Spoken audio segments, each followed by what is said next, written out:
এবারেতে গুরুতর অভিযোগ তুলছেন আরপিএফের বিরুদ্ধে ভগবানগোলার এক পরিযায়ী শ্রমিক।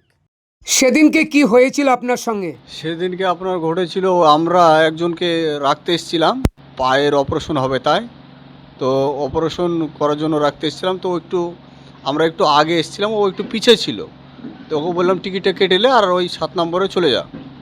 দিয়ে আমাদেরকে আরপিএফ ধরে, আরও বেশ কয়েকজনকে ধরার পরে ওদেরকে ছেড়ে দেয়। আমাদেরকে আধার কার্ড দেখার পরে বলে যে তোরা এই নকল আধার কার্ড, তোরা জঙ্গলি, তোরা আতঙ্কবাদী, তোরা এই জঙ্গিপুরে যেই ঝামেলাটা হয়েছে সেটা নিয়ে তোরাই ঝামেলাটা বাঁধালছিস, তোরা আতঙ্কবাদী, তোদেরকে 6 বছরের ট্যাগ দিয়ে জেলে ভরে দেবো।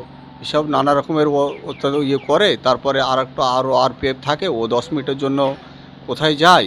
তারপরে আমরা বলি যে আমাদেরকে ছেড়ে দেন, তো বললে ফাইন টেন নিয়ে ছেড়ে দেবো। তাই বললো। আমরা বললাম যাক, ফাইন নেবে কিসের জন্য তাও বুঝতে পারছি না, তো ছেড়ে দেবে, ঠিক আছে। ও আসার পরে আমাদেরকে বলে যে তোরা জঙ্গলি, তোরা আতঙ্কবাদী, নানা রকম অতিরিক্ত আমাকে মারে। আমার পায়ে ব্যথা, পা নিয়ে আমি উঠতে পারি না। আজ 9 তারিখে সে রাত্রি 8:30 এবং 9টা থেকে 11টা অবধি মাইর চালু করেছে। অতিরিক্ত মেরেছে, আমি হাঁটতে পারছি না এখন পর্যন্ত। তো ওই আমাকে বলে যে বল জয় শ্রীরাম, তোর নবীকে গাল দে। আমি আমার নবীকে গাল দেবো কেন? এই নানা রকম অত্যাচার। আমার হাতে পুরো দাগ, আমার মেরে পা আমি এখনও তুলতে পারি না, হাঁটতে পারি না। তা আমি চাই যে আমার সঙ্গে যে দুর্ঘটনাটা ঘটেছে আর কোনো মুসলিম ভাইয়ের বা হিন্দু ভাইয়ের সাথে এই ঘটনা যেন আর না ঘটে। সবাই কেরালা, চেন্নাই, বিভিন্ন এলাকা থেকে কাজের থেকে আসবে বাড়ি, সেই ঘটনা যেন আর দ্বিতীয়বার না ঘটে। মমতা দিদিকেও গাল দিতে বলেছে। উড়িষ্যায় কতদিন আগে আপনি কাজে গিয়েছিলেন? উড়িষ্যাতে আমি আগে থেকেই কাজ করি এবং 1 মাস হয়ে গেল আমার যাওয়া। আমাদের টার্গেট যে কুরবানিতে ঘরে যাব। আমাদের এটাই হচ্ছে ভুল, সেটা হচ্ছে আমরা মুসলিম, আরও হিন্দু লোক ছিল, ওদেরকে ওদেরকে কোনো অসুবিধা হয়নি ওদেরকে। তারপরে আপনি ঘরে ফিরলেন কি করে? ঘরে ফিরলাম বলতে আমার আরও দুজন মুসলিম ভাই ছিল স্টেশনে। আমার আর এক ভাই ছিল, ইনি সবাই মিলে ধরে আমাকে ট্রেনে তুলে দেয় টিকিট পিট করে। ওরা লাত মেরে বলে যে তোরা এখানে আর থাকবি না, ভুল করেও তোরা পালা একবারে মুর্শিদাবাদ, তোরা পালা, তোরা আতঙ্কবাদী, তোদেরকে 6 বছরের ট্যাগ দিয়ে জেল দিয়ে ভরে দেবো। আপনার পরিচয়টা দিবেন? আমার পরিচয় হচ্ছে, আমার নাম স্বপন শেখ, আমার গ্রাম বাগডাঙ্গা, পোস্ট হাবাসপুর, থানা ভগবানগোলা, জেলা মুর্শিদাবাদ। হঠাৎ একটা আরপিএফ এসে আমাদের আধার কার্ড চাইলো, চেক করলো, নাম বললাম, নামটা শোনা মাত্রই ওই রাগান্তর ভাব একটা, যে নাম বললাম যে আবু সাইদ, রাগ। হ্যাঁ, ওরও নাম জিজ্ঞেস করলো, স্বপন শেখ বললো। তারপরে আমাদেরকে থানায় নিয়ে যাওয়া হলো। থানায় দিলে আরপিএফের অফিস ওইটা বলেন। ওখানে নিয়ে যাওয়ার পরে ওখানে আমাদেরকে বসা হলো। বসার পরে ওই অফিসার চলে গেল বাইরে। দিয়ে আমি একটা অফিসারকে জিজ্ঞেস করলাম যে আমরাকে ছেড়বেন না, কী করবেন? যে ফাইন টাইনলে ছেড়ে দেবো। দিয়ে ওই অফিসারটাকে ফোন করলো, মিশ্রা যে নাম। যে অফিসারটা বললো যে না, আমি আইসে ওদেরকে ছেড়বো। তো আসা মাত্রই ইনাকে আগে ডাকা হলো, অফিসারটা ডাকলো, নাম ঠিকানা মুর্শিদাবাদ, হ্যান। তারপর কাশ্মীরের পেহেলগাঁও যে হামলাটা হলো, ওটা আমাদের উপরে চাপাবার একটা চিন্তাভাবনা চলছে, যে না ওই হামলাটা তোরা করেছিস, তোরা জঙ্গি, হ্যান ত্যান। এই করে বিভিন্ন রকমের টর্চার করেছে, এমনকি এমন জায়গায় মারতে চাইছে, তারপর পুরো উলঙ্গ করতে চাইছিল। তো আমরা এটা করে নিখো, জয় শ্রীরাম বল বা আল্লাহকে গালি দে, তোর নবীকে গালি দে, এইসবগুলো এগুলো না বলাতে অতিরিক্ত মারধর করেছিল আমাদের উপরে।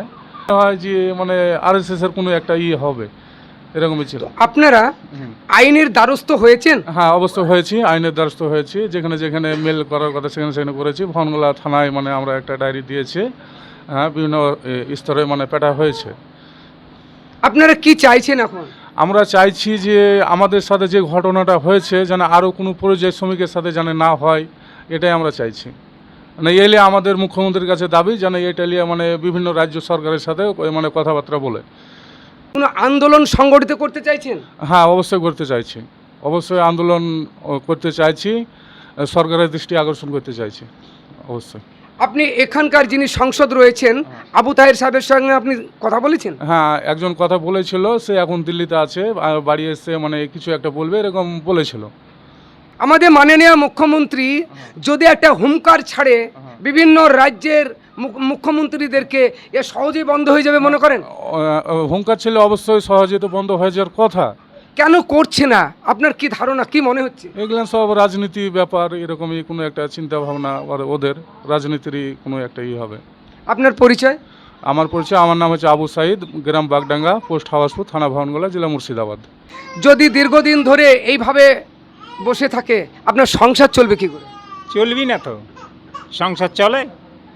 আর ছেলে পেলে নিজের দেশে যদি কাজ করতে যায় এরকম গন্ডগোল হয়, এরকম যদি মারা ধরা করতে, কোথায় থাকবে তাহলে? আর সরকার একই করছে, ধর্ম ধর্ম ধর্ম ধর্ম করে। আমরা সবাই তো একই, হিন্দু মুসলমান সবই একই, ভাই ভাই একসাথে চলাফেরা করবো। এখন আমি যদি কলকাতা যাই তো মুসলমান বলে মারবে, এটা কোনো হয়? আমার তো দেশেরই মানুষ, আমি কি অন্য দেশের মানুষ?